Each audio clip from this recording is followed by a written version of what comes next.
Hola chicos, esta noche comenzamos con la vida cotidiana de las personas esclavizadas en la antigua Roma y más específicamente lo que los dueños no podían hacerles. Así que antes de ponerte cómodo, tómate un momento para darle me gusta al video y suscribirte, pero solo si realmente disfrutas lo que hago aquí. Y déjame saber en los comentarios desde donde nos estás sintonizando y qué hora es. Siempre es fascinante ver quién se une a nosotros desde todo el mundo. Ahora, atenúe las luces, tal vez encienda un ventilador para lograr ese suave zumbido de fondo. Y empecemos juntos con calma el viaje de esta noche. Preguntar qué no podían hacer los dueños de esclavos romanos es un poco como preguntar qué no puede hacer un niño pequeño con un crayón y una pared blanca. Técnicamente, hay reglas. Realísticamente, caos. Comencemos con las definiciones legales porque eso siempre marca el estado de ánimo. En la antigua Roma, un esclavo no era una persona. Fueron clasificados legalmente como res, que en latín significa cosa.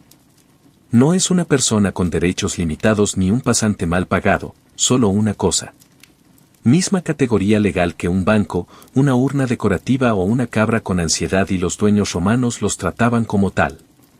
Podrías golpearlos, venderlos, alquilarlos, marcarlos, jugarlos o regalarlos como si fueran una canasta de frutas de satén no deseada.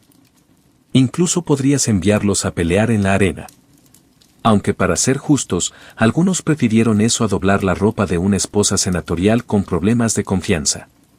Pero a pesar de este delicioso buffet de poder absoluto, los romanos finalmente se dieron cuenta de que algunos límites podrían ser útiles. No porque hayan descubierto la empatía, no seáis ridículos, sino porque asesinar a vuestros trabajadores resulta un poco ineficiente. Los esclavos muertos no pueden servir vino, ni pagar impuestos, ni limpiar al último esclavo muerto. Así, las leyes aparecieron lentamente, torpemente, como un tío lejano en una boda a la que nadie invitó. Los primeros límites eran más bien sugerencias escritas con tinta invisible. Por ejemplo, si su esclavo murió en circunstancias misteriosas, como por ejemplo al caer sobre una espada 17 veces, podría haber un juicio o no. Depende de a quién conocías. Si fueras lo suficientemente importante, podrías afirmar que tropezó durante un juego de dados muy intenso y nadie pestañearía. Con el tiempo, emperadores como Adriano, el que construyó el muro, no la navaja, aprobaron reformas que decían que no se podía matar a un esclavo sin una buena razón. Esa razón fue casi siempre: él me molestó. Pero bueno, fue un comienzo. En resumen, sí, había algunas cosas que los propietarios no podían hacer, pero esas cosas estaban enterradas bajo una montaña de cosas que sí podían. La ley romana técnicamente protegía a los esclavos, de la misma manera que un paraguas te protege durante un huracán. En la Roma antigua, si querías matar a tu esclavo no necesitabas ningún motivo. Mal corte de pelo, contacto visual en el momento equivocado, te trajeron vino ligeramente tibio, les cortaron la cabeza. La ley no se inmutó. Después de todo, no era asesinato si involucraba propiedad. ¿Y quién no ha querido destrozar su propiedad después de un largo día?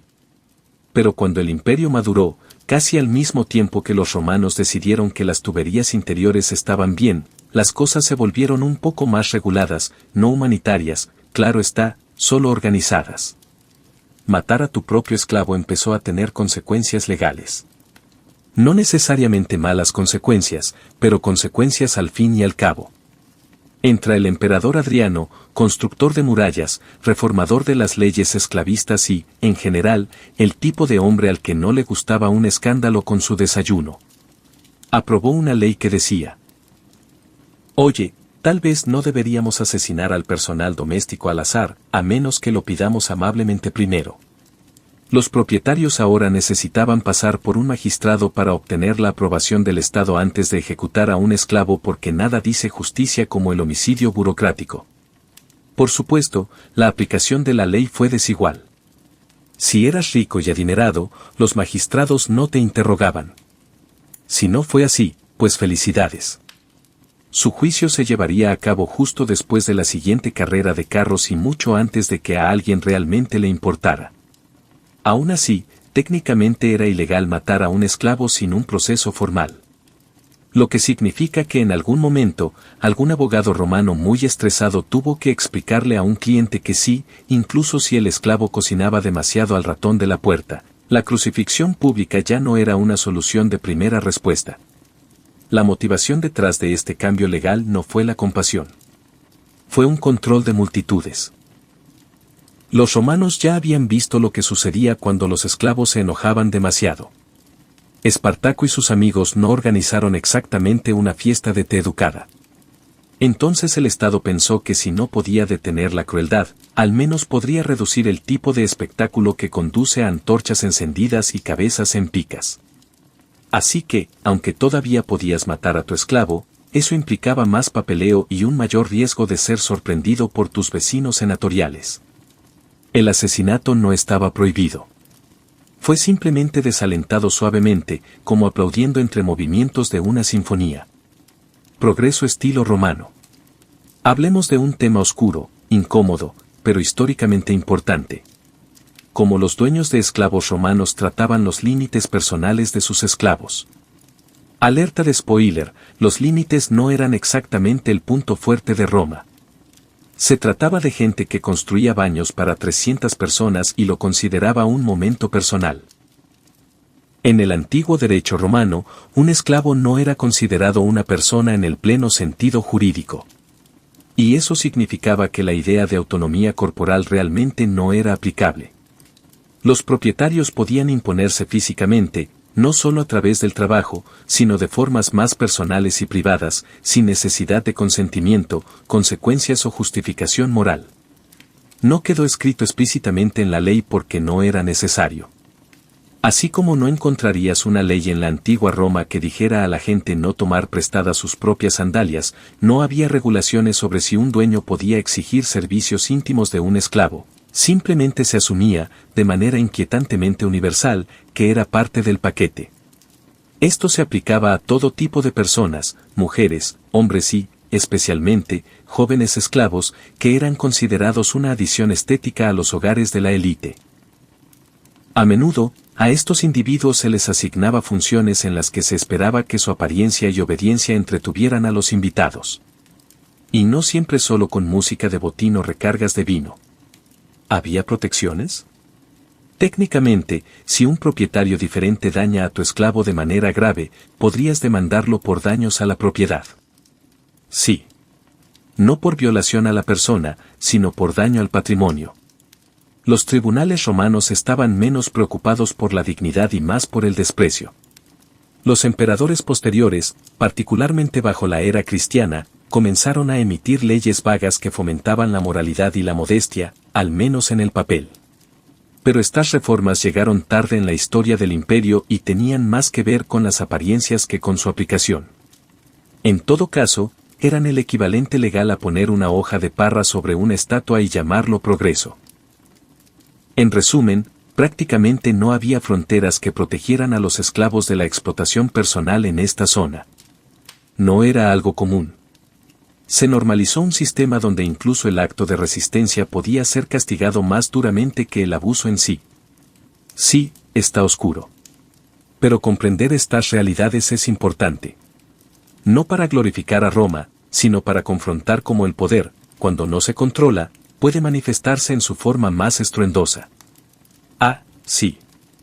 Matrimonio, la unión sagrada de dos almas o, en el caso de Roma, la cuidadosa fusión de derechos de propiedad, cálculos de estatus y suegros que podrían poseer gladiadores. ¿Pero qué significaba esta noble institución para los esclavos? Muy poco. Los esclavos romanos no podían casarse legalmente. Eso no quiere decir que no se enamoraran, no vivieran juntos o no tuvieran hijos. Absolutamente lo hicieron. De hecho, algunas relaciones a largo plazo entre personas esclavizadas eran tan comprometidas como el cuarto matrimonio de cualquier senador romano, que, seamos honestos, solía ser más una cuestión de herencia que de afecto. Pero estas uniones no eran matrimonios a los ojos del derecho romano. En cambio, se les llamaba contubernium, una palabra que suena como algo sobre lo que se aplica ungüento, pero que en realidad se refería a una especie de unión de hecho no oficial. Piense en un matrimonio de hecho, pero sin la parte legal ni los derechos ni la privacidad. Los propietarios podían permitir estos emparejamientos y a veces incluso alentarlos, especialmente si los descendientes resultantes nacerían como esclavos y aumentarían convenientemente la fuerza laboral del hogar. Una oferta 2 por 1 con garantía de por vida. ¿Pero cuál es el truco? En cualquier momento el maestro podría acabarlo. Vender a un socio, reasignarlo o casarlo en otro lugar. Una pareja de esclavos podía vivir junta durante décadas, criar hijos y aún así estar separada porque alguien necesitaba una espalda fuerte en Sicilia y el otro era bueno limpiando mosaicos en la Galia. ¿Las personas esclavizadas pidieron que se respetaran sus relaciones de pareja? A veces, y en casos raros, especialmente cuando uno o ambos miembros de la pareja quedaban posteriormente en libertad, su unión podía ser reconocida retroactivamente, como si se obtuviera un certificado de matrimonio años después del divorcio. Conmovedor, ¿verdad? Para añadir otra capa de incomodidad, los propios dueños podían casarse con sus esclavas mediante contouyum. Aunque, una vez más, no se trataba de un matrimonio legal, sino de una mezcla profundamente problemática de dinámica de poder, propiedad y lo que los romanos podrían haber llamado conveniencia doméstica. Historias de amor. Estos no lo eran. Imagínate trabajar en una casa durante 20 años, criando niños, fregando arbustos, recogiendo uvas y de repente escuchar a tu amo referirse a ti como ese hombre alto y cojo. Eso no es solo de mala educación. Era la realidad romana. En la antigua Roma, la identidad de un esclavo era tan maleable como la arcilla en las manos de un alfarero. Si el alfarero fuera impaciente, un poco loco por el poder y no creyera en los apellidos. Si bien los esclavos tenían nombres, a menudo se los daban sus amos, se los cambiaban arbitrariamente o se los quitaban por completo. Piense en ello como una versión antigua de eliminar todo el perfil de Google de alguien y reemplazarlo con el Steve número 4. Podrías nacer con un hermoso nombre griego como Calista, que significa el más hermoso, y para cuando te hubieran vendido 2 veces y te hubieran transferido a otra provincia, te habrían llamado espátula porque a alguien le pareció gracioso. Y a diferencia de las celebridades de hoy, tú no tuviste la oportunidad de renovar tu imagen. No podrías pedir algo elegante como Aurora o Maximus Prime. Obtuviste lo que te dieron. Peor aún, el sistema romano no reconocía realmente la plena humanidad de los esclavos en términos legales o sociales. No fuiste definido por tu herencia, tus creencias o incluso tus talentos, sino por tu función. ¿Eras bueno cocinando? ¿Eras prima? ¿Manejaste cuentas, dispensador? ¿Alguna vez arruinaste la ropa? Ese idiota. Por supuesto, si eras especialmente hábil o educado, digamos un filósofo griego que se convirtió en tutor de niños romanos, podrías ganarte un poco de respeto. Quizás incluso puedas conservar tu nombre original, pero no te sientas cómodo. Un mal día y volverías a ser el número 12. La sátira romana incluso se burlaba de esto, mostrando hogares donde todos los esclavos tenían el mismo nombre solo para simplificar las cosas para el dueño. Davis, trae el vino. Aparecieron 5 hombres. Uno sería castigado por ser demasiado lento. El resto fueron castigados preventivamente por si acaso. ¿Podían entonces los dueños de esclavos romanos borrar su nombre, su historia y su identidad? Absolutamente. Lo único más difícil que escapar de la esclavitud fue escapar del apodo que te pusieron después de aquella vez que estornudaste sobre un senador. Y si alguna vez logras obtener tu libertad, bueno, buenas noticias, podrás conservar el apellido de tu amo. Porque nada dice libertad como estar unido para siempre a la persona que solía ser tu dueño. Imagínese una villa romana, columnas de mármol, una fuente con forma de dios del mar vomitando agua y, en la habitación del fondo, un esclavo enseñando al hijo de un senador a recitar a Homero en un griego perfecto. Así es. No todos los esclavos fueron obligados a cavar trincheras o transportar la mori. Se esperaba que algunos abandonaran el conocimiento, preferiblemente el exámetro inámico. La educación de los esclavos era una extraña paradoja. Por un lado, los esclavos eran considerados legalmente propiedad. Por otro lado, se esperaba que algunos fueran enciclopedias andantes, que hablaran con fluidez varios idiomas y fueran expertos en retórica, filosofía, medicina e incluso derecho. Y no hubo un aumento de sueldo, solo una probabilidad ligeramente menor de ser vendido a alguien peor. Los esclavos griegos, en particular, tenían gran demanda como tutores. ¿Por qué? Porque Roma tenía un enorme flechazo cultural con Grecia. Los romanos básicamente dijeron, los conquistamos, pero también podrían ayudar a nuestros hijos a sonar más inteligentes en las fiestas. Un esclavo griego podría estar dando conferencias de literatura latina a adolescentes aburridos durante el día y recogiendo sandalias por la noche. Pero no confundamos esto con generosidad. Los dueños no educaban a los esclavos por bondad. Los educaron porque un esclavo educado era un activo. Si tu hogar podía producir un escriba, un tutor o un médico altamente capacitado, no solo obtenías puntos de estatus. Podrías cobrar a tus vecinos ricos por sus servicios. La educación tenía menos que ver con la iluminación y más con el retorno de la inversión. Por supuesto, esto creó algunas dinámicas de poder incómodas. Imagina ser más inteligente que tu amo, pero aún así tener que pedir permiso para salir. Muchos intelectuales esclavizados caminaban por una delgada línea entre ser un experto respetado y ser un literato parlante. ¿Podría un esclavo buscar el conocimiento por su cuenta? Técnicamente, sí. Si no estuvieran demasiado ocupados fregando pisos o siendo alquilados para banquetes de cumpleaños. Pero cualquier desarrollo personal debía servir a los intereses del propietario. Nadie repartía tarjetas de biblioteca a los esclavos que solo querían aprender. Incluso hay un caso famoso de Epictito, un filósofo estoico y ex-esclavo que enseñaba resiliencia y virtud mientras era literalmente propiedad de alguien. Esto es la antigua Roma. Conócete a ti mismo, pero solo si tu dueño lo aprueba. Ahora llegamos a uno de los enigmas jurídicos más espinosos de la antigua Roma. ¿Podría un esclavo realmente demandar a su amo? Digámoslo de esta manera, sí, de la misma manera que un hámster podría desafiar a su dueño al ajedrez. Técnicamente es posible, pero es mejor que esperes que tu oponente se sienta inusualmente generoso o muy distraído. El derecho romano, en su infinita complejidad, permitía algunas vías para que los esclavos pudieran presentar quejas contra sus amos. Una opción era el suplicante AUS o el derecho a presentar peticiones directamente al emperador. Un esclavo podía arrojarse a los pies de estatuas imperiales o de funcionarios públicos y pedir intervención. Una decisión audaz, especialmente teniendo en cuenta que el esclavo promedio no se pavoneaba exactamente con pergaminos de bolsillo y entrenamiento legal. En la práctica, estas peticiones estaban reservadas para abusos extremos. Estamos hablando de brutalidad física, explotación sexual que va más allá incluso de los terriblemente flexibles estándares de Roma o negligencia peligrosa. Si tu amo intentara prenderte fuego por olvidarte los pasteles de miel, puede que tengas un caso. Pero olvídate de podar el seto de laurel. Mala suerte, decimos. Otra vía cuasi legal implicaba apelar a los edileles, magistrados romanos responsables de cuestiones como la regulación del mercado y el orden público. Algunos esclavos que eran contratados en los mercados, a menudo los tipos más rentables, como cocineros, escribas o artistas, podían, en teoría, presentar quejas sobre malos tratos por parte de sus manejadores temporales.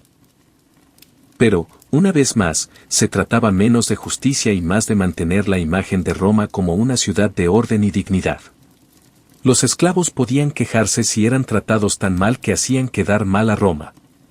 De lo contrario, volvamos al trabajo. También vale la pena señalar que la infame ley del látigo, el derecho de los amos a golpear a sus esclavos, tenía algunos límites difusos. Algunos emperadores, incluido Adriano, intentaron reprimir la crueldad excesiva, pero el exceso era relativo. Si el esclavo moría bajo tortura, podría recibir la mirada reprobatoria de un juez local. Si simplemente cojearan por el resto de su vida, recibirían un encogimiento de hombros. La antigua Roma no era precisamente famosa por su amabilidad, pero incluso en su vasto catálogo de control, crueldad y burocracia había una escapatoria brillante y polvorienta, la posibilidad de la manumisión. Esa es la elegante palabra latina para libertad. Y créanlo o no, era algo que los esclavos realmente podían lograr. Entonces, ¿qué no podían hacer los dueños de esclavos romanos? No podían quitarle a un esclavo el derecho legal a esperar la libertad. Claro, podrían golpearte, cambiarte el nombre a Mopicus y obligarte a servir vino en cenas incómodas, pero no podrían negarte la manumisión una vez que el camino legal estuviera abierto. Incluso en un sistema en el que las personas eran consideradas propiedad, Roma mantenía un optimismo extrañamente burocrático sobre la movilidad ascendente. Si tuvieras suerte, fueras leal y, preferiblemente, alfabetizado. Los esclavos podían ser liberados de diferentes maneras. Siendo formalmente manumitidos en una ceremonia legal, liberados informalmente en un testamento o, incluso si eran muy buenos, concediéndoles la libertad por un servicio excepcional. Es básicamente como ganar una estrella dorada de tu jefe, excepto que la recompensa es recuperar toda tu vida. Había reglas, por supuesto. A Roma le encantaban las reglas. Por ejemplo, no se podía liberar a un grupo de esclavos de una sola vez. Eso alteraría el orden social. Demasiadas personas con sueños y togas limpias son peligrosas. Así que había cuotas. Un amo con 3 esclavos solo podía liberar a 2 a la vez, lo que parecía menos justicia y más una versión antigua de puedes elegir a un amigo para que entre. Además, no se podía liberar a alguien si estaba endeudado o era legalmente incompetente. Así que sí, incluso los esclavos tenían que preocuparse por la mala calificación crediticia de sus amos. Pero aquí está el giro. Una vez liberado, un esclavo se convertía en liberto o liberta. No eran ciudadanos plenos, pero tenían derechos, podían poseer propiedades y sí, incluso podían tener esclavos, lo que era como escapar de la prisión y luego abrir su propio centro penitenciario. Aún así, esta ventana legal, por pequeña que fuera, daba a los esclavos algo que ningún amo podía aplastar por completo. Una oportunidad estructurada y legal de alcanzar la libertad. Claro, podría llevar 20 años de obediencia impecable, sin contestar mal y doblar la túnica del amo de la manera correcta, pero la esperanza estaba allí. Apenas. Y en Roma, a veces la ESP. Heranza era todo lo que tenías. Eso y quizás un apodo un poco menos insultante si tenías suerte. A primera vista, la República Romana era un lugar donde un dueño de esclavos podía hacer prácticamente lo que quisiera. Te doy una bofetada, te azoto, te cambio el nombre a ti, te vendo en el mercado al lado de un burro con un mejor plan dental. Cosas estándar. Pero matar a un esclavo, esa fue la única línea que finalmente Roma decidió que tal vez no debía cruzarse tan a la ligera. En los primeros tiempos, un patio romano, el todopoderoso jefe masculino de la familia, pensado como papá, pero legalmente Zeus, podía matar a un esclavo sin siquiera un problema de papeleo. Los esclavos eran propiedad después de todo. No te arrestan por romper tu propio jarrón, incluso si ese jarrón pudiera hablar, sangrar y supiera tu cuento favorito para dormir. Pero a medida que el imperio maduró y los emperadores se dieron cuenta de que los esclavos eran una especie de columna vertebral de la economía, sin mencionar que eran cada vez más irreemplazables como tutores, contadores y barberos que no te cortaban el cuello. Las leyes empezaron a cambiar ligeramente. Bajo el emperador Adriano, sí, el hombre de la lana, las cosas empezaron a cambiar. Él dictaminó que los amos no podían matar a sus esclavos sin juicio. Esto no se debió a que Adrián fuera un blando. Fue porque matar esclavos entrenados y calificados era malo desde el punto de vista económico. Un esclavo muerto no ganaba dinero, no cortaba el pelo ni hacía muecas divertidas para los invitados a la cena. Más tarde, Antonio Pío lo dejó aún más claro. Si matas a un esclavo sin una causa justificada, el Estado puede tratarlo como un asesinato. Así es. Consecuencias legales. No podías simplemente asesinar a tu cocinero por quemar la salsa garam y esperar ser felicitado. Ahora es posible que tengas que dar explicaciones ante un juez en público, con fumadores involucrados. Esto no significó que los dueños de esclavos se convirtieran en amables humanitarios de la noche a la mañana, pero sí creó una extraña zona gris legal. Los esclavos no podían demandar a sus dueños por abofetearles hasta la semana siguiente. Pero si el propietario se volviera demasiado asesino, el Estado podría intervenir. ¿Por qué el cambio? En parte moralidad, en parte dinero, en su mayor parte dinero. Roma se dio cuenta de que permitir que la gente destruyera activos humanos valiosos era malo para los negocios. Piense en ello como la versión romana antigua de la capacitación en cumplimiento de RRHH. En la antigua Roma, si eras un ciudadano libre y poseías un esclavo, había una cosa que la ley técnicamente te prohibía hacer: casarse con ellos. Así es. Podrías ordenarles que te frotaran la espalda, que le pusieran nombre a tus hijos y tal vez hasta que escribieran tu poesía. Pero casarse, escandaloso. El matrimonio romano, canubium, era una institución cívica reservada a las personas libres. Y como los esclavos estaban legalmente clasificados como propiedad, sí, como un arado o un caballo muy cansado, no eran elegibles para ceremonias de esa alta sociedad. Sin intercambio de anillos, sin discursos incómodos de los tíos y definitivamente sin lunas de miel románticas en Pompeya. Pero estamos hablando de Roma. Donde hay una escapatoria, hay un camino. Así, aunque el matrimonio formal estaba descartado, los dueños podían entablar una relación de hecho con sus esclavos, especialmente si dichos esclavos eran atractivos, talentosos o excepcionalmente buenos sirviendo vino. Estos arreglos eran comunes, incluso mundanos. Los romanos incluso tenían un término para ello: contubernium o compartir tiendas. Sonaba más como un viaje de campamento, pero era esencialmente una unión de hecho a largo plazo con menos derechos legales y un poco más de poder en equilibrio.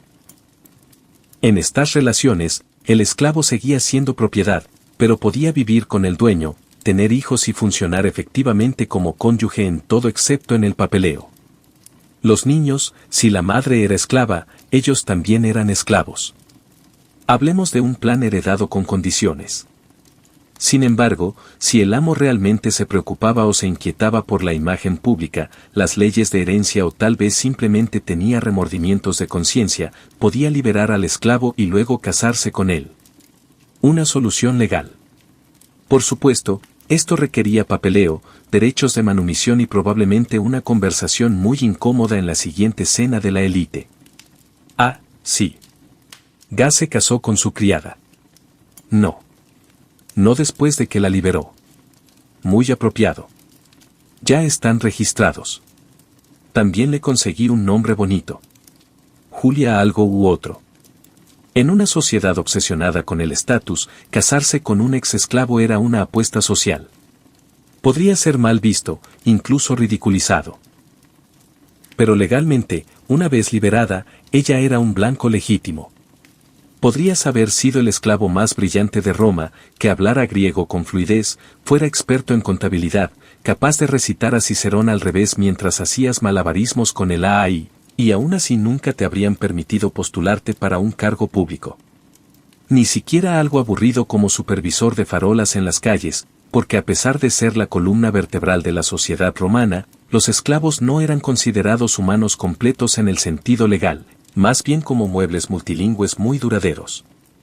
Y Roma, siempre obsesionada con la dignidad, dignitas, decidió que sus cargos políticos solo debían ser ocupados por hombres nacidos libres, preferiblemente aquellos con un cierto número de antepasados que no hubieran sido comprados a la fuerza. Esto significaba que los dueños de esclavos no podían meter a su esclavo más inteligente en el Senado, sin importar cuánto mejores fueran en retórica que los patricios locales, quienes todavía pensaban que las guerras púnicas continuaban. La lógica, el cargo público era un privilegio de la libertas, la plena libertad romana. Estaba ligado al honor, al apellido familiar y, normalmente, a una obsesión malsana con los porros. Y aunque los esclavos podían servir a funcionarios públicos, y a menudo lo hacían, a veces administrando propiedades enteras o manejando finanzas tras bastidores, nunca podían ostentar el título ellos mismos. Incluso los hombres liberados, aquellos antiguos esclavos que habían logrado ascender hasta obtener una ciudadanía parcial, todavía tenían prohibido acceder a muchos puestos de alto rango. Quizás poseían tierras, iniciaban negocios y vestían túnicas menos llamativas, pero el establishment romano todavía los veía con sospecha. El año pasado le servías vino a un senador y ahora quieres ser uno. No nos dejemos llevar. Pero aquí está el truco. Muchos romanos ricos dependían en gran medida de sus esclavos altamente educados para realizar el trabajo real. ¿Necesitas que te escriban un discurso? Envíaselo a tu esclavo griego. ¿Necesita una biblioteca administrada? Tus copistas esclavos lo entendieron. ¿Necesita que un soborno se gestione con discreción? ¿Quién mejor que alguien que legalmente no existe ante los tribunales? Aún así, el esclavo mismo, por brillante que fuera, nunca podría ascender al poder público hasta que fuera liberado. Era el equivalente antiguo de ser el escritor fantasma de un libro superventas, pero sin permiso para firmar en la portada. Entonces, ningún amo podía convertir legalmente a sus esclavos en consolas o sensores, aunque sí podían, y a menudo lo hacían, dejar que manejaran todo excepto los focos, porque a Roma le parecía bien que los esclavos fueran los cerebros detrás de la cortina, siempre y cuando nadie se diera cuenta. Ahora bien, se podría suponer que si un esclavo presenciara un asesinato en la antigua Roma, los tribunales se apresurarían a escuchar su valioso testimonio, lo interrogarían con delicadeza y le ofrecerían una copa de vino diluido en agua de cortesía. Pero Roma tenía otras ideas. En el derecho romano, a los esclavos no se les permitía testificar bajo juramento. No porque tuvieran mala memoria o porque no supieran quién apuñaló a quién en la cena, sino porque se los consideraba demasiado poco confiables para decir la verdad a menos que primero se la sacaran a golpes. Sí, lo leíste bien. En Roma, el método estándar para obtener el testimonio de un esclavo en el tribunal era la tortura, porque nada dice más justicia que los testigos gritando. Los juristas romanos creían que los esclavos mentían para proteger a sus amos, lo que para ser justos no es del todo erróneo cuando toda tu existencia depende de los caprichos del tipo que es dueño de tu cama, tu cuerpo y tu desayuno. Así que, en lugar de confiar en la buena fe, confiaron en hierros candentes, látigos y otros instrumentos que sonaban medievales. Varios siglos antes de que comenzara la Edad Media, esto dio lugar a una paradoja jurídica. Los esclavos no podían ser obligados a testificar a favor de su amo. Y si estaban dispuestos a hacerlo, bueno, eso también era sospechoso. Así, los tribunales prefirieron motivar la honestidad con el dolor. No es exactamente el método socrático. Ahora bien, quizás usted se pregunte, ¿hubo alguna excepción? Sí, ocasionalmente, si un esclavo había sido liberado o si el asunto no involucraba directamente a su amo, podía testificar voluntariamente. Pero si el juicio involucraba al propietario, olvídelo. La suposición siempre fue, mentirán a menos que les obliguemos. Literalmente. Esto no fue solo cruel. Fue tremendamente inconsistente. Imagínese intentar construir un caso utilizando un testigo que no podría testificar a menos que estuviera gritando. Es un poco como pedirle a un loro que cante el himno nacional, pero solo mientras recibe una descarga eléctrica. Quizás obtengas algo, pero probablemente no justicia. Así que, en teoría, los dueños de esclavos no podían obligar legalmente a sus esclavos a dar un testimonio honesto ante el tribunal. No, a menos que los arrastraran y dejaran que el Estado los torturara, lo que curiosamente se consideraba una forma de investigación neutral. Porque en la antigua Roma la dama de la justicia no llevaba venda en los ojos.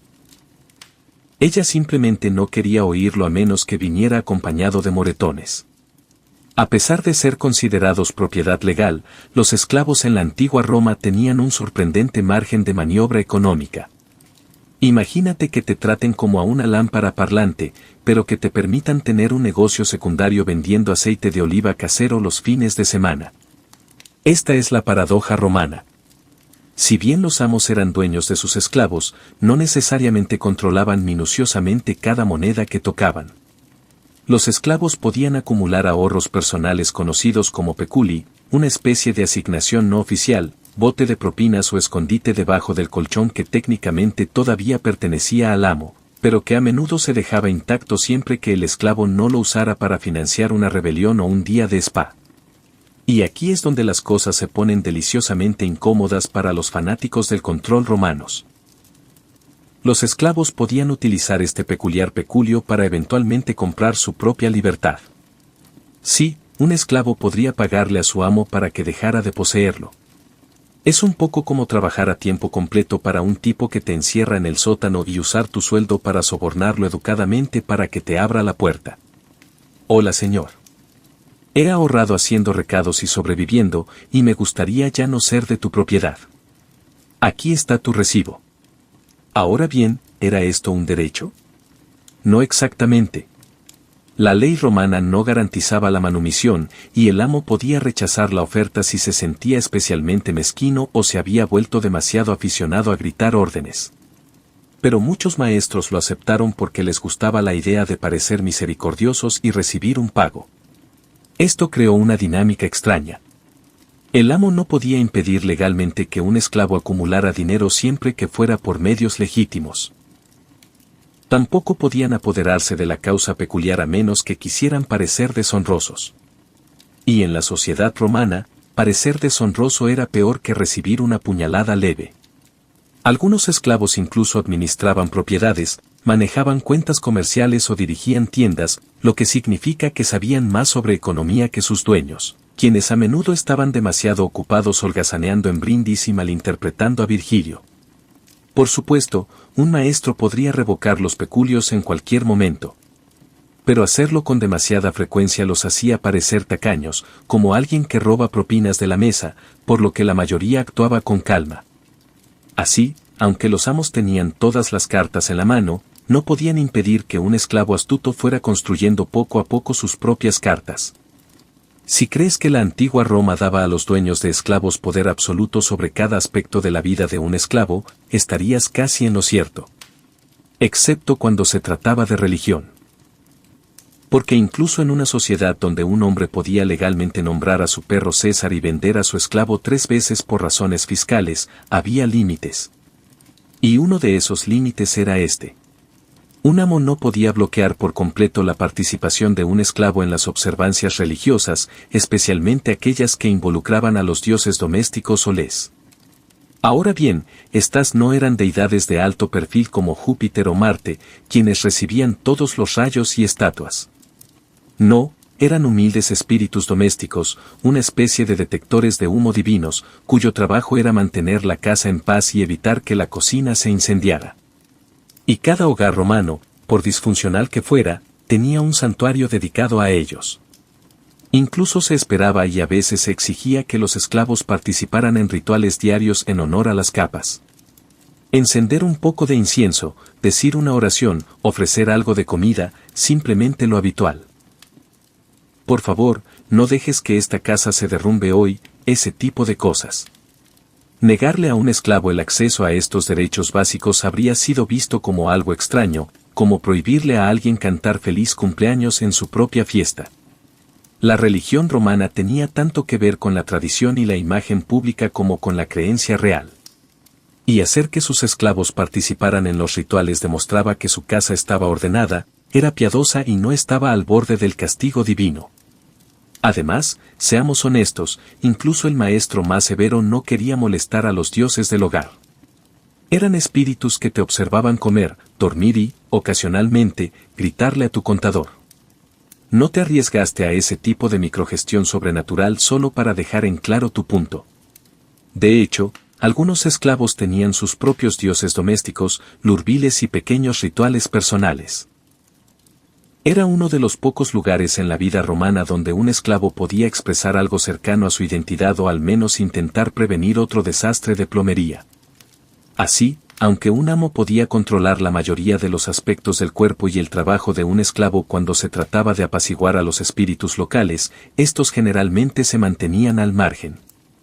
Después de todo, en Roma, incluso los seres divinos tenían sus límites profesionales. A pesar de todo su poder, prestigio y bustos terriblemente grandes en las monedas, los dueños de esclavos romanos tenían un gran talón de Aquiles. Vergüenza pública. Verá, en la sociedad romana, el dignitus, el honor, la reputación y la imagen general de una persona como usuario respetable de una toga importaban más que el oro, las cabras o las victorias militares juntas. Y nada daña tanto esa preciosa armadura social como verse arrastrado a un escándalo que involucra a las personas que literalmente limpiaron tu orinal. Esto significaba que, legalmente o no, había cosas que los dueños simplemente no debían hacerles a sus esclavos. No porque de repente desarrollaran una ética, sino porque el público romano podía ser extremadamente crítico. La turba, el Senado, incluso tus invitados a la cena podrían arruinarte más rápido que un incidente de vómito en un mal momento. Tomemos como ejemplo el caso de un noble romano que castigó a toda su casa de esclavos por un crimen cometido por uno de ellos. Técnicamente era legal en ese momento. El castigo colectivo era una cosa. Pero la reacción fue tan severa que el Senado consideró aprobar leyes para prevenir tales excesos en el futuro. El fuero romano, también conocido como gritar en el foro, no lo toleraba. Y no olvidemos el poder de la infamia. Una mancha legal y social que podía adherirse a un amo que era demasiado cruel, demasiado explotador o simplemente demasiado ruidoso sobre lo horribles que eran. Si terminaste siendo ese tipo que azotaba a sus esclavos por pronunciar mal el latín, tu reputación podría terminar peor que la de un auriga deshonrado y con menos admiradoras. De hecho, ser percibido como un amo bueno o misericordioso se convirtió en una extraña forma de alardear. Los amos realizaban actos de bondad, liberando a un esclavo en público, concediéndole un peculio, permitiendo que uno se casara solo para mostrar su brújula moral, que generalmente giraba como un centurión borracho. En el imperio mongol, el harem de un kan nunca fue solo una colección privada de amantes. Era un emblema viviente del imperio. Imagínese un enorme complejo de tiendas o una cámara palaciega llena de mujeres de todos los rincones de Eurasia. Cada una elegida no solo por su belleza sino por lo que representaba su presencia. Para los mongoles, las concubinas tenían tanto que ver con la política como con el placer. Eran trofeos ambulantes de conquista, recordatorios tangibles de que la autoridad del KHN llegaba mucho más allá de los escalones. Un harem podía contener docenas, a veces incluso cientos de mujeres, desde hijas nobles de gobernantes rivales hasta esclavas capturadas durante incursiones. Cada llegada enviaba un mensaje. Si el KHN tenía a la hija de un príncipe persa o de un gobernador chino en su corte, no era solo una cuestión de compañía. Fue una declaración de dominio. Esto significaba que los mongoles no se limitaban a derrotar ejércitos. Absorbieron a sus enemigos en sus hogares, sus linajes e incluso en sus futuras dinastías. Esto no era algo exclusivo de los mongoles. Muchos imperios mantuvieron lugares harems. Pero la escala y el simbolismo aquí eran incomparables. Para los gobernantes nómadas que basaban su legitimidad no en palacios o ciudades de mármol, sino en la conquista y el carisma, el harem era una exhibición portátil de prestigio ante los embajadores extranjeros. Entrar a la corte del KHN y ver a las mujeres de su país sentadas entre otras era a la vez inspirador y humillante. Fue un recordatorio de que los KHN podían exigir lealtad, tributo e incluso intimidad desde tierras a miles de kilómetros de distancia. Las concubinas también desdibujaron la línea entre política y familia. Algunas mujeres se desvanecieron en el anonimato y vivieron vidas tranquilas dentro de los muros del harem. Pero otras alcanzaron prominencia, ejerciendo influencia a través de su encanto, astucia o maternidad. Una concubina que diera a luz un hijo podría ver su suerte transformada de la noche a la mañana, y su hijo podría potencialmente estar en la línea de sucesión. De esta manera, los harems se convirtieron en escenarios políticos en miniatura donde las rivalidades, alianzas y traiciones se desarrollaban con tanta intensidad como en el campo de batalla. Para los mongoles, la guerra no era solo una cuestión de territorio. Se trataba de remodelar las sociedades hasta los cuerpos de las personas que conquistaban. Cuando los jinetes irrumpieron en Persia, Rusia o el norte de China, no solo se llevaron oro, ganado y prisioneros de guerra. También seleccionaban mujeres, a veces por docenas, a veces por cientos, que serían incorporadas al harem del KHN. Para los mongoles, la captura de mujeres era más que un botín de guerra. Fue un instrumento de dominación. Tomemos como ejemplo las campañas de Genghis Khan. Después de derrotar a las tribus rivales, se propuso reclamar mujeres de alta cuna para él y su familia. No se trataba de secuestros aleatorios. Fueron elecciones deliberadas. Una princesa de un clan rival no era simplemente hermosa. Ella era una pieza de influencia política. Al dormir bajo el mismo techo que el KHN, se aseguró de que su linaje fuera absorbido simbólicamente y a veces literalmente en el orden mundial mongol. Fue un tipo de diplomacia brutal, que mezclaba conquista con intimidad forzada. Pero la captura no siempre significó elevación. Por cada mujer noble tomada como concubina, innumerables otras, campesinas, sirvientas, esclavas, eran arrastradas a los rangos inferiores del harem. Algunos estaban destinados a una vida de oscuridad, sus nombres nunca registrados, sus roles reducidos al ciclo interminable de servir, entretener y ser olvidados. Para ellos, la conquista significaba borrar la identidad, sustituida por el anonimato de ser uno entre muchos. Aún así, la presencia de estas mujeres refuerza el alcance del imperio. Un harem en Karakorum, más tarde, en Pekín, podría parecer un mapa viviente de las victorias mongolas. Quizás veas una belleza turca de Samarkand, una Sonkortia de Jo, un prisionero ruso de Ryazan y un noble persa de Isfahan. Todos sentados en la misma sala hablando idiomas diferentes unidos por el mismo destino. Cada uno de ellos era una prueba de que ninguna muralla, ciudad o dinastía estaba fuera del poder mongol. Y, sin embargo, en medio de esta brutalidad, a veces apareció la oportunidad. Una concubina con inteligencia y ambición podría ascender por encima de su posición, llamando la atención del KHN y asegurando influencia para ella o su familia. La conquista creó víctimas, sí, pero también creó jugadores improbables en el gran juego del imperio. El harem no era solo una prisión. En casos raros, se trataba de una escalera, aunque construida mediante la violencia y la subyugación. No todas las mujeres de los harems mongoles fueron tomadas por la fuerza. A veces llegaban envueltos en sedas, acompañados de sirvientes y presentados como joyas en una caja. Estas eran las hijas y hermanas de reyes, gobernadores y cose que sobrevivieron a la resistencia. Enviar una mujer a la corte mongol era una forma sombría pero práctica de diplomacia. Una que a menudo significaba la diferencia entre conservar un trono y verlo arder. Para los gobernantes que se enfrentaban a la imparable caballería, el tributo no era solo oro o caballos. Una hija podría ser la ofrenda de paz definitiva, un escudo humano contra la ira de los ejércitos mongoles. Imagina la escena. Un enviado que entra en la corte de Ogodayo Kubla, haciendo una profunda reverencia y ofreciendo la posesión más preciada de su casa, una mujer real vestida para exhibir su riqueza y herencia. En ese momento, se convirtió al mismo tiempo en rehén y en puente, un tratado viviente que unía su tierra natal a la voluntad del imperio. Los mongoles comprendieron el peso de tales gestos. Una concubina dada como tributo no era solo una esposa o una sirvienta. Ella fue la prueba de que otro gobernante aceptó la supremacía mongol. El KHN podía mirar a través de su harem y ver literalmente la sumisión de las naciones. Cada mujer llevó la historia de la supervivencia de su pueblo o de su rendición. Pero aquí está la cruel ironía.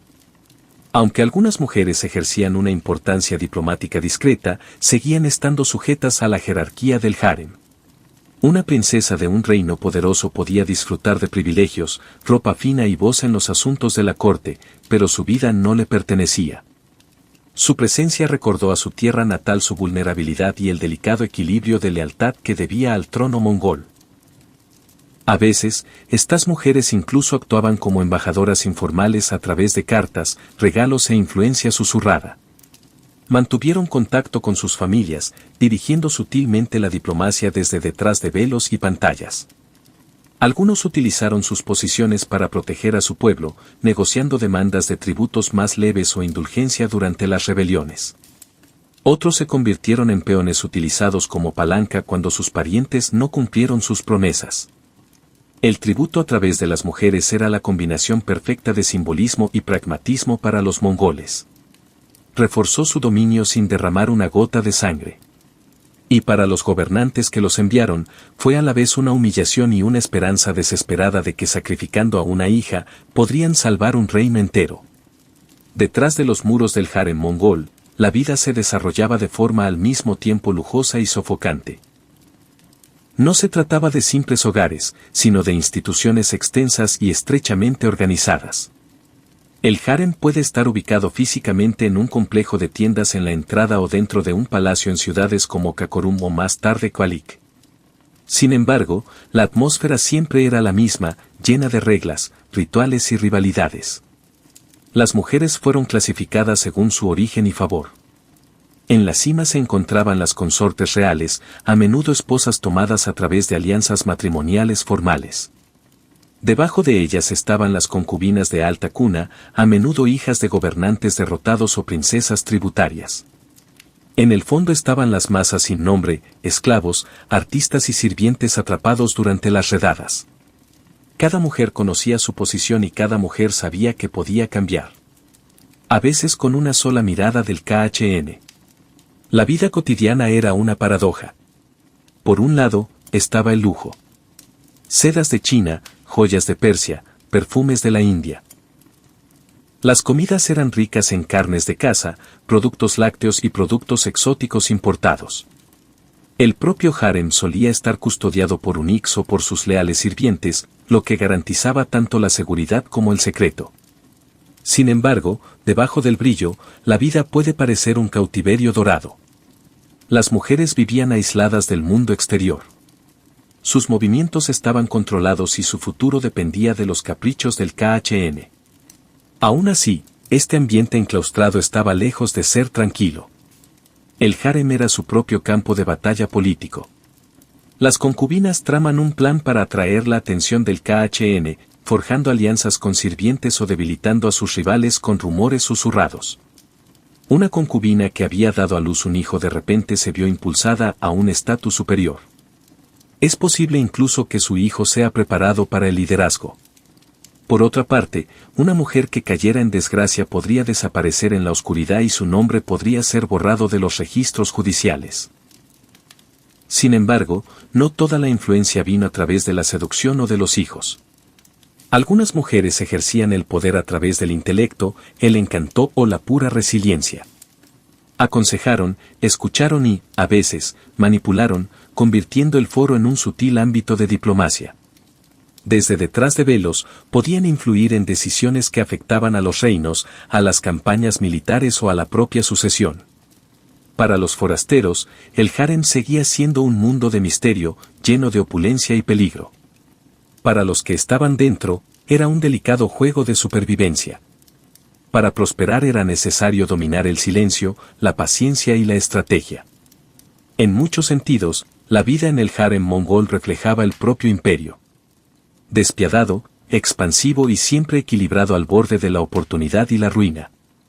Si el campo de batalla era el lugar donde se enfrentaban los generales mongoles, el harem era el lugar donde sus concubinas libraban sus propias guerras silenciosas. Dentro de sus muros, las rivalidades bullían, se formaban alianzas y los susurros a menudo tenían más peso que las espadas. Una sola sonrisa del KHN podría provocar celos, mientras que un insulto pasajero podría dar lugar a años de intrigas silenciosas. En el centro de estas rivalidades estaba el estatus. Ser favorecido por el KHN significaba mejores alojamientos, ropas más finas y, lo más importante, influencia. Las concubinas competían no solo por afecto, sino también por la oportunidad de asegurar un futuro para sus hijos. Un hijo nacido de una concubina favorita podría algún día convertirse en un príncipe o incluso en un KHN. Esa sola posibilidad convertía cada nacimiento en un acontecimiento de gran riesgo y cada embarazo en una batalla cuyas consecuencias se extendían por todo el imperio. Pero la ambición en el harem no se limitaba a la maternidad. Algunas mujeres buscaron construir alianzas con eunucos, guardias o esposas mayores, aprovechando estas conexiones para sobrevivir o para obtener ventajas. Otros dominaban el sutil arte de la información, sabiendo que rival había perdido el favor, que enviado había enviado regalos o que sirviente podía ser sobornado para entregar un mensaje en el momento justo. En un mundo donde a menudo se ignoraban las voces, el conocimiento era una moneda mucho más valiosa que la plata. Pero estas intrigas también podrían ser mortales. Un susurro de traición, un rumor de infidelidad o una acusación de brujería podrían destruir a una concubina de la noche a la mañana. La historia da pistas sobre mujeres que desaparecieron misteriosamente, sin que se haya registrado su destino, probablemente víctimas de la política palaciega. Para los forasteros, el harem parecía un paraíso de belleza y lujo. Para quienes estaban dentro, podía parecer un tablero de ajedrez donde cada movimiento debía ser calculado y cada paso en falso podía significar la ruina. Lo que hace que estas rivalidades sean fascinantes es que reflejan las luchas más grandes del imperio. Así como los príncipes mongoles competían por la sucesión y los generales planeaban su próxima campaña, las concubinas maniobraban dentro de su mundo confinado en busca de influencia, seguridad y reconocimiento. Sus rivalidades no eran solo pequeñas disputas. Eran reflejos de la propia corte mongol, condensados en las vidas de mujeres obligadas a jugar el juego de la supervivencia con apuestas tan altas como las de cualquier campo de batalla. En este sentido, el harem no era meramente un espacio privado. Era una cámara de resonancia de la política del imperio donde las intrigas prosperaban y las rivalidades determinaban los destinos. Si el concubinato era un juego de azar, entonces la maternidad era el premio gordo. En el imperio mongol, tener un hijo no solo elevaba el rango de una concubina, sino que la transformaba en una persona con poder.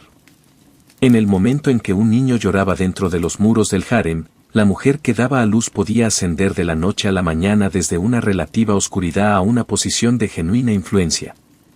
La política mongol giraba en gran medida en torno a los linajes y cada KHN estaba profundamente interesado en producir herederos. Las esposas oficiales a menudo tenían antigüedad, pero las concubinas que daban hijos podían rivalizar con ellas en autoridad. Un solo nacimiento podía inclinar la balanza de la sucesión, alimentando rivalidades que se extendían más allá del harem hasta la corte y el campo de batalla. De repente, generales, ministros e incluso enviados extranjeros tuvieron que prestar atención a una mujer que apenas unas semanas antes podría haber sido pasada por alto. Las madres de los príncipes tenían responsabilidades únicas. Se esperaba que supervisaran la crianza de sus hijos, garantizaran la lealtad entre los sirvientes y, a veces, incluso actuaran como asesores políticos. Mientras que un niño era criado en las tradiciones guerreras del paso, su madre seguía siendo la guardiana de su educación temprana, moldeando sus valores y lealtades. Algunas concubinas se convirtieron en fervientes defensoras de sus hijos, maniobrando para conseguir tierras, ejércitos y títulos para ellos. Pero lo que estaba en juego era brutalmente alto. Si el hijo de una concubina fracasaba, era marginado o perdía una batalla por la sucesión, tanto la madre como el hijo podían enfrentarse a la ruina o algo peor. El imperio mongol era famoso por sus violentas luchas de sucesión, en las que los príncipes se enfrentaban en sangrientos conflictos que destrozaban a las familias. Para las mujeres que los engendraron, sobrevivir no solo significó proteger a sus hijos, sino también sortear las feroces rivalidades entre madres competidoras. Algunas madres lograron un poder duradero. Los rumores históricos sugieren que ciertas concubinas se convertían en hacedoras de reyes, influyendo en qué hijo era elegido heredero. Mediante susurros, regalos y persuasión silenciosa, podían moldear el destino del propio imperio. Otros desaparecieron en la oscuridad cuando sus hijos murieron jóvenes o no lograron reclamar un lugar entre la élite gobernante. En el harem mongol, ser madre era al mismo tiempo una bendición y una maldición. Ofrecía el único camino real para influir en la mayoría de las concubinas. Sin embargo, su destino estaba enteramente ligado al éxito de un niño. En un mundo donde los príncipes vivían con dagas en la espalda, la maternidad era tanto una apuesta como un triunfo. Las concubinas en el imperio mongol no eran solo mujeres que vivían detrás de velos y muros. Eran símbolos, piezas de propaganda cuidadosamente seleccionadas que reforzaban la supremacía del KHN. Cada concubina representaba una historia. La toma de una ciudad, la sumisión de un rival o la supervivencia de un tratado diplomático. Mirar un harem mongol era ver el imperio mismo reflejado en forma humana. Imagina la escena. Una reunión de la corte donde enviados extranjeros entraron al palacio del KHN. Los llevaron a través de habitaciones llenas de mujeres de orígenes inconfundiblemente diferentes. Túrico, chino, persa, ruso, coreano. Cada una llevaba las marcas distintivas de su tierra natal, túnicas bordadas, joyas elaboradas con estilos regionales o peinados que hablaban de tradiciones lejanas. Para los mongoles, esta diversidad no era caos, sino una prueba de que su autoridad abarcaba continentes. El harem era un atlas viviente, cada mujer un alfiler en el mapa de la conquista. Este simbolismo funcionó en múltiples niveles. En el ámbito nacional, recordó a los nobles mongoles el poder incomparable del KHN. Él no solo comandaba hombres y ejércitos, sino también la belleza y el linaje de los pueblos conquistados. Para los diplomáticos extranjeros, el mensaje fue aún más claro. Puede que tu tierra aún exista, pero tus hijas están aquí. El KHN no solo gobierna territorios. Él gobierna familias, futuros y dinastías. La presencia de concubinas también refuerza la imagen que los mongoles tenían de sí mismos como gobernantes mundiales elegidos por el cielo azul eterno. Así como el imperio absorbió artesanos, eruditos y generales de todos los rincones de Eurasia, también absorbió mujeres. El harem no era una indulgencia. Era un microcosmos de gobierno universal, que reflejaba la creencia de que los mongoles estaban destinados a gobernar el mundo entero. Por supuesto, este simbolismo pesaba mucho sobre las propias mujeres. A muchos se les despojó de su identidad, se les cambió el nombre y se les transformó en adornos del imperio. Sin embargo, para algunos, ese papel trajo consigo oportunidades.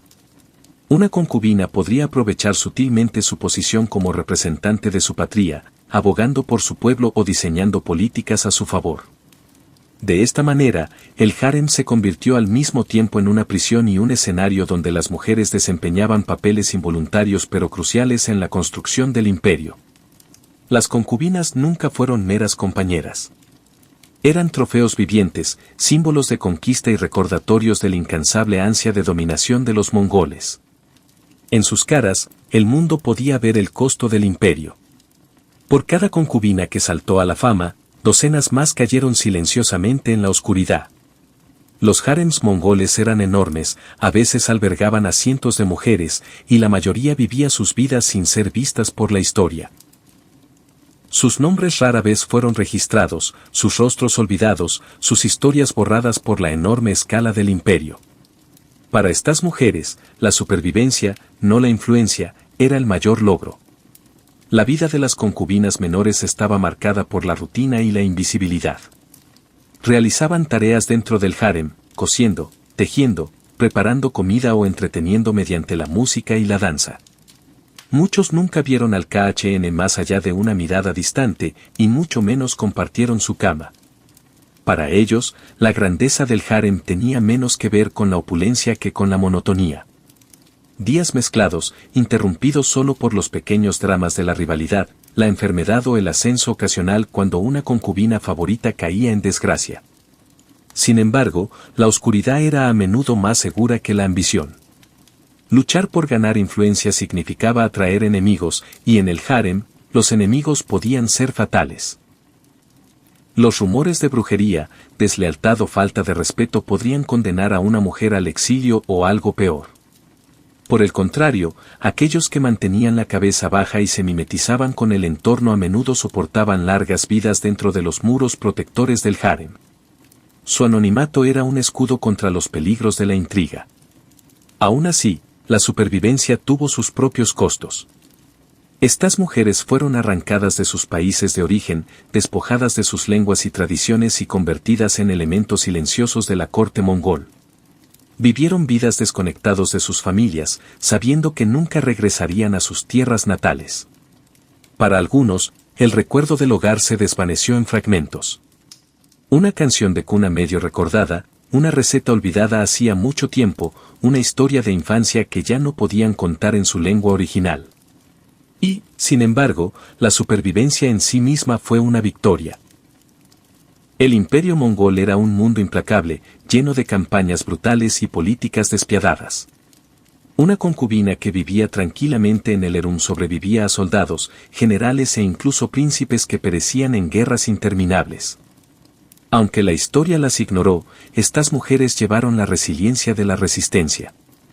Sus vidas nos recuerdan que no toda la historia está escrita con trazos audaces de conquista y poder. A veces se escribe en silencio, en la silenciosa persistencia de quienes resistieron sin dejar su nombre atrás. A la sombra del imperio, la supervivencia era una especie de triunfo.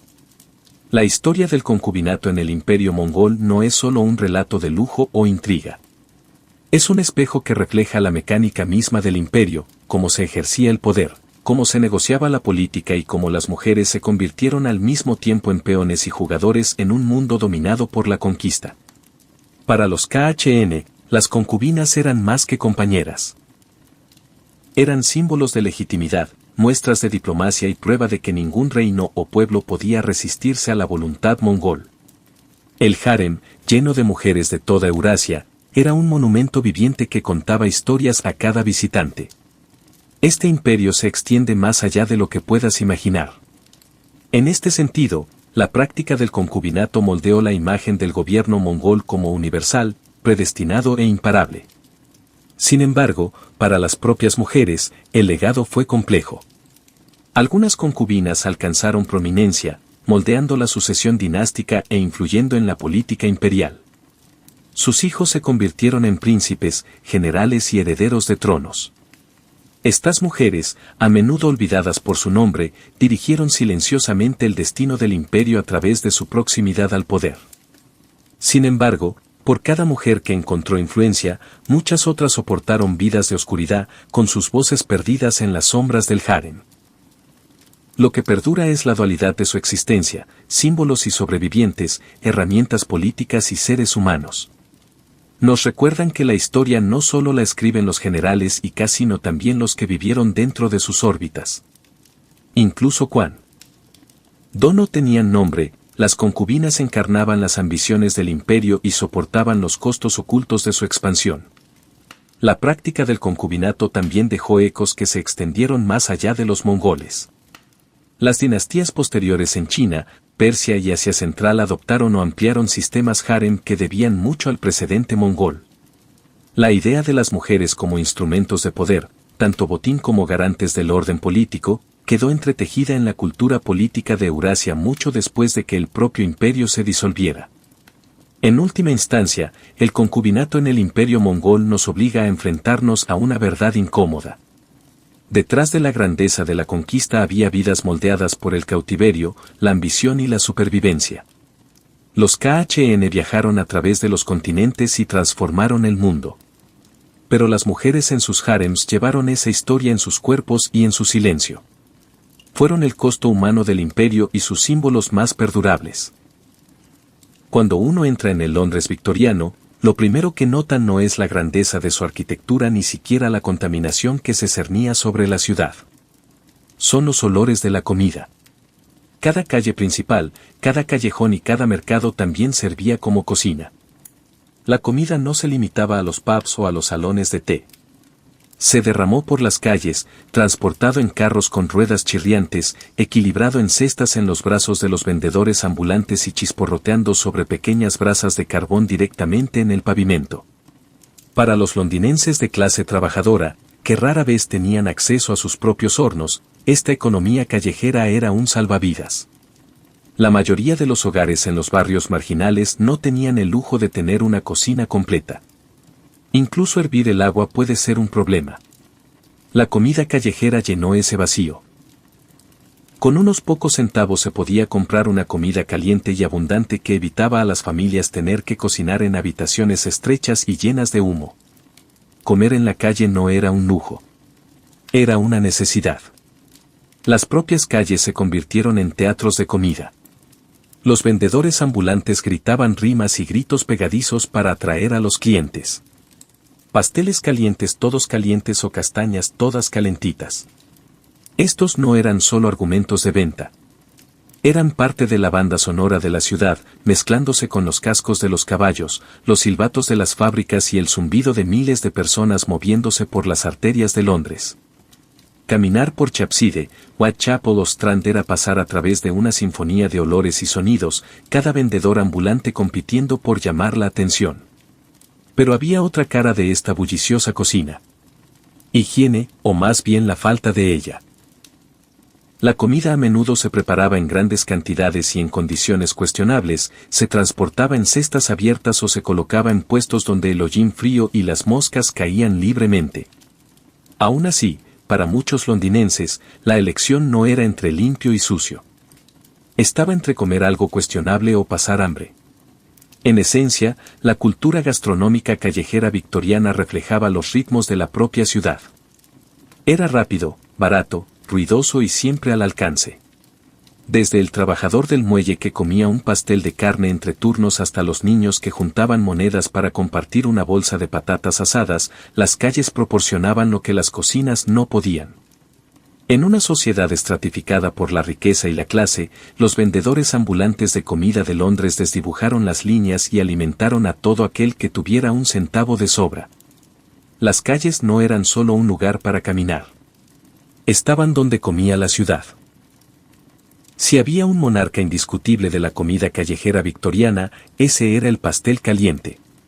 Para el trabajador cansado que camina penosamente hacia su casa después de un turno de 10 horas, o para el empleado que se apresura a recorrer la playa, nada satisface el hambre más rápido o más barato que un pastel humeante recién sacado del horno portátil de un vendedor ambulante. Estas tartas no eran pasteles delicados aptos para salones. Eran comidas portátiles y resistentes diseñadas para un solo propósito, sobrevivir en movimiento. Los pasteles venían en todas las formas imaginables. Los pasteles de carne eran el estándar, aunque carne podría ser un término generoso. Algunos estaban rellenos de carne picada de ternera o de cordero, pero las versiones más baratas a menudo utilizaban restos de cartílago, rellenos horribles o incluso cuestionables, cubiertos con patatas o nabos. Por un centavo no hiciste demasiadas preguntas. Solo esperabas algo cálido y satisfactorio. Los clientes más pudientes podían comprar un pastel de verduras y ostras, un manjar que combinaba lujo y asequibilidad, mostrando cómo la comida callejera podía satisfacer tanto a los trabajadores pobres como a la clase media en ascenso. Por todas partes había vendedores ambulantes de pasteles que transportaban hornos de hojalata que mantenían sus productos calientes. Estos artilugios parecían pequeñas chimeneas sobre ruedas, de las que salía humo en espiral mientras el vendedor ambulante gritaba, «pasteles calientes, muy calientes». Los gritos se convirtieron en parte de la identidad de Londres. Instantáneamente reconocible para cualquiera que navegue por las concurridas calles de la ciudad. Algunos vendedores incluso crearon grupos de seguidores fieles, conocidos por su nombre y confiables por la calidad relativa de sus productos en comparación con competidores menos reputados. Pero a pesar de toda su popularidad, las empanadas calientes también tenían una reputación más oscura. Los reformadores y los periodistas frecuentemente alertaban sobre la adulteración de alimentos en el Londres victoriano, y los pasteles a menudo eran el centro de las sospechas. A la prensa le encantaban las historias de terror sobre carne de perro o de gato que aparecía en los rellenos, lo que alimentaba la ansiedad sobre el turbio suministro de alimentos de la ciudad. Aunque muchos de esos cuentos eran exagerados, revelan la tensión entre la alegría de una comida caliente y la incertidumbre de que estaba comiendo exactamente. Aún así, el pastel caliente perduró porque satisfacía las necesidades de la época. En una ciudad llena de gente, fábricas y largas jornadas de trabajo, el pastel era portátil, abundante y barato. No era una cena elegante, pero era democrática, una comida que llenaba estómagos y alimentaba a la fuerza laboral victoriana. En muchos sentidos, era el sabor por excelencia de las calles de Londres. Si los pasteles calientes reinaban todo el año, las castañas asadas reclamaban su propia corona estacional en el Londres victoriano. A medida que los días se acortaban y la niebla se espesaba, el penetrante aroma ahumado de las castañas asándose en brasas abiertas flotaba por las calles. Era el olor del invierno en la ciudad, envolviendo a los peatones como un perfume comestible. Los vendedores de castañas se instalan en las esquinas y se ocupan de todo, sus sencillos puestos están marcados por pequeñas sartenes de hierro o bronceadores que brillan con brasas. Por un centavo, usted podría irse con un cono de papel tibio lleno de castañas, con sus cáscaras carbonizadas y su pulpa suave y con sabor a nuez. Para los londinenses pobres con los dedos entumecidos y el estómago vacío, la castaña no era solo comida. Hacía calor. Los clientes calentaron sus manos en el cono antes de comer. Un pequeño pero preciado consuelo en el frío húmedo y gélido de los inviernos victorianos. El comercio en sí estaba a menudo en manos de personas muy pobres, muchas de ellas mujeres y niños. Para algunos, la venta de castañas era la única barrera entre sus familias y el hambre. Requería poco equipamiento, solo un brasero, combustible y un suministro de nueces, y podía funcionar en cualquier lugar donde se reuniera gente. Las estaciones de tren, los mercados y los distritos teatrales eran lugares privilegiados donde los vendedores atrapaban a los clientes que salían de los espectáculos nocturnos. Las castañas también tenían reputación de ser uno de los alimentos callejeros más seguros. A diferencia de los pasteles, que podían ocultar cualquier cosa dentro de su corteza, las castañas se asaban en sus cáscaras ante nuestros ojos. No requerían un almacenamiento complicado y eran difíciles de adulterar. Los reformadores que criticaban las impurezas de los alimentos a veces ponían las castañas como ejemplo de un alimento callejero honesto, sencillo, limpio y nutritivo. Pero incluso aquí había indicios de dificultades. Los vendedores a menudo trabajaban largas horas en un clima gélido, con el rostro manchado de polvo frío y las manos callosas por manipular sartenes calientes. Para los clientes, el cono tibio fue un consuelo fugaz. Para los vendedores, se trataba de sobrevivir, un centavo a la vez. La popularidad de las castañas asadas fue tal que pasaron a formar parte de la literatura y el arte victorianos. El propio Charles Dickens los inmortalizó, describiendo cómo su aroma llenaba las calles invernales de Londres.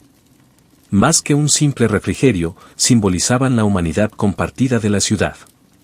Una comida lo suficientemente barata para los pobres, pero lo suficientemente fragante y festiva para ser disfrutada por las clases medias. En una ciudad definida por la desigualdad, las castañas asadas eran uno de los pocos dulces que cruzaban todas las fronteras sociales. Si las castañas asadas tenían el encanto de las tardes de invierno, los puestos de anguilas encarnaban la determinación de la clase trabajadora londinense. Para los habitantes más pobres de la ciudad, las anguilas no eran simplemente un bocadillo callejero. Eran alimentos de supervivencia, baratos y de disponibilidad ilimitada. Con los tempames repletos de criaturas resbaladizas, las anguilas se convirtieron en uno de los alimentos básicos más democráticos de la cocina callejera victoriana. Los vendedores de anguilas instalan toscos puestos de madera o trabajan desde carros, mostrando bandejas con los peces retorciéndose, a veces todavía vivos, a veces ya cortados en secciones y cocinándose en grandes ollas de hierro. Por unos pocos centavos, un trabajador hambriento podía comprar una porción de anguilas en gelatina, hervidas hasta que su gelatina natural se convertía en una masa temblorosa y brillante. Para aquellos con un estómago más fuerte, las anguilas guisadas cocinadas a fuego lento con pimienta y vinagre ofrecían un sabor más rico y sabroso. De cualquier manera, proporcionaban proteínas a un precio que ningún carnicero podía igualar. Los puestos en sí mismos eran imanes para los trabajadores pobres. Los trabajadores del muelle, los trabajadores de las fábricas y los vendedores ambulantes se agolpaban a su alrededor, recogiendo porciones que comían de pie o llevaban a casa en pequeños recipientes. A diferencia de los pasteles o las castañas, que eran bocadillos, las anguilas eran una comida barata, abundante y lo suficientemente nutritiva como para soportar otro día agotador. Pero los puestos de anguilas no solo vendían comida. Eran espacios sociales. Aquí los hombres y las mujeres se codeaban, intercambiando chismes, noticias o bromas mientras comían sus platos. El aire estaba cargado con el olor a vinagre, el sonido burbujeante de las ollas y los gritos de los vendedores ambulantes anunciando los precios. En una ciudad donde las divisiones de clase eran profundas, los puestos de anguilas eran uno de los pocos lugares donde la pobreza era abiertamente visible pero comunitaria, donde la supervivencia tenía su propia camaradería. La popularidad de los puestos de anguilas también reflejaba la precariedad de las dietas victorianas. La carne era cara.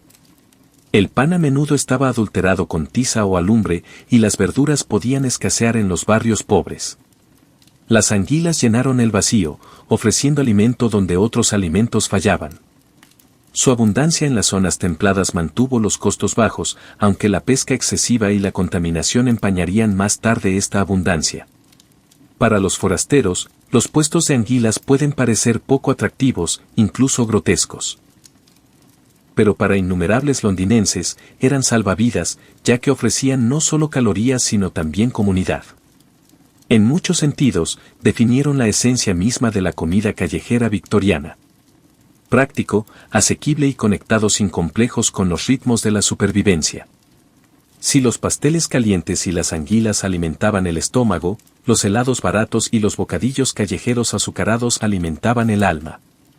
A mediados del siglo IX, las calles de Londres resonaban no solo con los gritos de los vendedores ambulantes de comida sabrosa, sino también con los alegres llamados de los vendedores que prometían un momento de dulzura por solo una moneda de cobre. Tanto para niños como para adultos, estas delicias ofrecían un breve escape de la rutina de la vida diaria. El capricho más famoso era el helado de 1 centavo. Mucho antes de que la refrigeración fuera común, los vendedores ambulantes llevaban hielo mezclado con salitre para mantener sus dulces fríos. El helado se servía en pequeños vasos reutilizables, a veces enjuagados solo brevemente antes de ser entregados al siguiente cliente ansioso. No era un helado italiano de lujo, pero por 1 centavo, los londinenses no se quejaron. Los sabores variaban desde limón y fresa hasta mezclas cuestionables de leche y jarabe de azúcar batidos hasta obtener algo parecido al helado. A pesar de su dudosa higiene, Taneas era tremendamente popular, especialmente en verano, cuando convertía las calles abarrotadas en carnavales improvisados. Pero el helado estaba lejos de ser el único dulce que se ofrecía. Los vendedores ambulantes vendían caramelos de toffee, palitos de caramelo, nueces confitadas y palitos de menta. Las raíces de regaliz eran masticadas por niños cuyos padres no podían darles más que medio penique. Los vendedores ambulantes con bandejas atadas a sus hombros recorren calles concurridas, haciendo sonar campanas o gritando consignas para anunciar su presencia. La imagen de niños apretando sus narices contra bandejas de dulces se convirtió en una imagen familiar en la ciudad. Estos bocadillos azucarados tenían un poderoso simbolismo en el Londres victoriano. Para los pobres, eran lujos al alcance, pequeñas indulgencias que hacían que la privación fuera más fácil de soportar. Para los reformadores, sin embargo, eran signos de decadencia moral, tentando a los niños con placeres baratos y distrayéndolos del ahorro y la disciplina. Ocasionalmente, los periódicos publicaban advertencias sobre caramelos adulterados y coloreados con tintes venenosos, lo que añadía otra capa de ansiedad al comercio de dulces. Sin embargo, la popularidad de los helados baratos y los snacks azucarados persistió porque hablaban de algo más profundo que el hambre. Ofrecieron alegría, aunque fugaz. En los barrios donde los niños trabajaban como vendedores ambulantes, ofreciendo fósforos o periódicos, 1 centavo gastado en helado no era solo una cuestión de sabor. Se trataba de la infancia. En una ciudad que a menudo les negó uno. Puede que los dulces no fueran nutritivos, pero eran esenciales en otro sentido. Alimentaron la esperanza, el deleite y el anhelo humano de pequeños placeres en medio de las dificultades. La comida callejera en el Londres victoriano no se limitaba a comer. También se trataba de beber. Junto a los gritos de los vendedores de pasteles y el silbido de las castañas asándose, se oía el tintineo de las botellas y el vapor que salía de las teteras. Las bebidas eran una parte esencial de la cultura callejera. Ofreciendo refresco, calidez o, en algunos casos, un subidón barato. Una de las bebidas más populares era la cerveza de jengibre. A diferencia de los refrescos modernos, la cerveza de jengibre victoriana a menudo estaba fermentada, lo que significa que tenía un ligero toque alcohólico. Vendido en resistentes botellas de grés con tapones de corcho, era ácido, burbujeante y lo suficientemente dulce como para atraer a niños y adultos por igual. Los vendedores ambulantes lo vendían en carros o tiendas que se especializaban exclusivamente en esta bebida picante. Para los trabajadores pobres, la cerveza de jengibre ofrecía una alternativa refrescante al agua, que a menudo no era segura para beber. Su efervescencia lo hacía sentir indulgente, incluso aunque solo costara 1 centavo el vaso. Los puestos de café eran otra característica definitoria de la escena callejera victoriana. Aparecieron en las esquinas antes del amanecer, atendiendo a los trabajadores que se dirigían a las fábricas y astilleros. Estos puestos eran instalaciones simples, generalmente un carro de mano con una urna de bronce colocada en la parte superior y con vapor flotando en el aire de la mañana. Por medio penique o un penique, un trabajador con la vista borrosa podía comprar una taza de café, a menudo muy diluido en agua y endulzado con melaza. No tenía calidad de cafetería, pero estaba caliente. Y en la niebla helada de las mañanas londinenses, eso era más importante que el sabor. Además del café, los puestos a menudo vendían panecillos, huevos cocidos o rebanadas de pastel, lo que los convertía en una especie de lugar de comida rápida para desayunar temprano. Su conveniencia los hizo enormemente populares, especialmente entre la creciente población de trabajadores del turno de noche de la ciudad que necesitaban sustento en horas inusuales. Estos puestos difuminaban la línea entre necesidad y placer, ofreciendo comodidad asequible en una ciudad que rara vez se detenía. Los críticos, por supuesto, desdeñaron tanto los puestos de cerveza de jengibre como los de café. Los reformistas se preocupaban de que el contenido de alcohol de la cerveza de jengibre pudiera extraviar a los niños, mientras que los moralistas amenazaban con que quedarse en los puestos de café alentaba la ociosidad o incluso los delitos menores. Aún así, su popularidad nunca disminuyó. Para muchos londinenses, estas bebidas no eran un lujo. Eran parte del ritmo diario de supervivencia. En el bullicio de las calles victorianas, las bebidas para llevar le daban el pulso a la ciudad. Picante, caliente, burbujeante y de flujo infinito. Si cerrabas los ojos en el Londres victoriano, aún podías saber dónde estabas. No por el ruido de las ruedas de los carruajes ni por las sirenas de los trenes, sino por las voces de los vendedores ambulantes. Sus gritos eran la banda sonora de la ciudad, atravesando la niebla y el humo del carbón, anunciando comida con rimas, canciones y gritos que eran tan distintivos como los sabores que vendían. Los vendedores competían ferozmente por llamar la atención. Un vendedor de pasteles podría gritar, «Los pasteles están muy calientes, muy calientes». Mientras un vendedor ambulante de castañas cantaba a viva voz, «Castañas calentitas y listas». Estos no eran solo anuncios. Fueron actuaciones perfeccionadas durante años hasta que el sonido mismo quedó asociado con la comida. Los londinenses no solo escucharon palabras. Escucharon melodías que despertaron el hambre. Los niños corrían hacia el grito familiar del heladero mientras los trabajadores cansados se animaban ante el llamado ensordecedor del dueño del puesto de café. Cada vendedor tenía su propio estilo. Algunos usaban el humor, burlándose de los clientes o rivales. Otros dependían del ritmo, repitiendo frases como cánticos hasta que resonaban en los callejones. Los gritos más conocidos se convirtieron en marcadores culturales señalados en periódicos, novelas e incluso parodias en el escenario del Music Hall. El propio Charles Dickens escribió a menudo sobre estos gritos, entendiendo que eran inseparables de la identidad de la ciudad. Para los vendedores, los gritos eran herramientas de supervivencia. La competencia en calles abarrotadas era Br.